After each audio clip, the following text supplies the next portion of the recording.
Daktari Nyamai amesifu hazina ya usawazishaji ya maeneo bunge NG-CDF akisema kuwa maendeleo mengi yanayoshuhudiwa na ubora wa elimu katika eneo bunge hilo zimesababishwa na hazina hiyo. Kauli ambayo ametoa wakati wa hafla ya ugavi wa fedha za basari kwa shule za upili na vyuo vikuu zaidi ya shilingi milioni 40 katika eneo bunge la Kitui Kusini. Hapa Kitui maendeleo yale makubwa yameonekana katika constituencies zetu.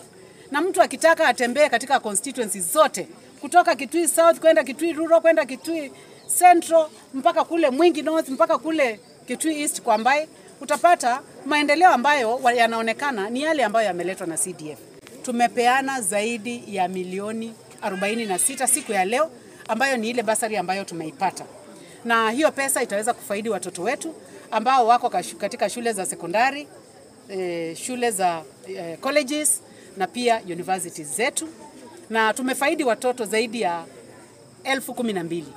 Ni vizuri kujua ya kwamba Kitui South ni constituency ambayo iko na shule nyingi katika nchi ya Kenya.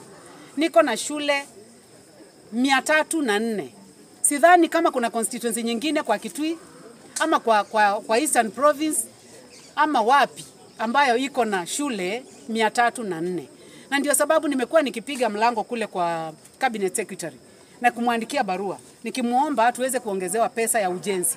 Na nashukuru ya kwamba Kitui South ilipata pesa nyingi sana ya ujenzi wa madarasa ambayo tunaendelea kumalizia pamoja pia na laboratories za shule.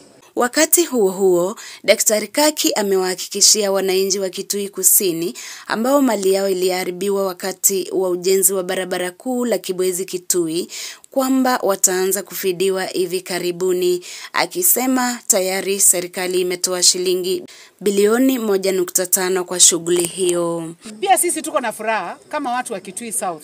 Tumengojea sana watu kupata fedha ambayo ni ya kupeana hii barabara ya Kibwezi Kitui. Watu wamengojea miaka zaidi ya 7.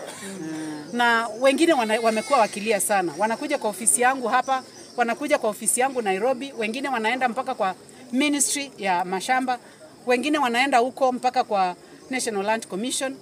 Saa hii hiyo pesa tumehaidiwa ya kwamba imepatikana na imepatikana bilioni 1.5 na tunajua ile inatakikana ni bilioni 1.7. Kwa hivyo hii ile pesa ambayo imepatikana ni vizuri watu waanze kulipa. Ndio hata wale wengine wako mbele wawe na tumaini ya kwamba pesa yao inakuja. Aidha, Nyamai amesema kuwa serikali itakamilisha barabara ya Kibwezi Kitui hadi Migwani iliyokwama katika eneo la Kwasiku, eneo bunge la Mwingi Mashariki, ili kurahisisha uchukuzi na biashara. Pia tumeahidiwa pesa ya kumalizia hiyo barabara. Kama vile mnajua hiyo barabara, mnajua tulifanya kikao na rais juzi na tukaongea maneno ya ile barabara ambayo imebaki kule kwa siku huko ni Mwingi West. Na president amesema ya kwamba hiyo pesa itapeanwa ndio hiyo barabara iweze kumaliziwa. Zidi kufuatilia habari zetu, na hii ni Jambo Safari Media.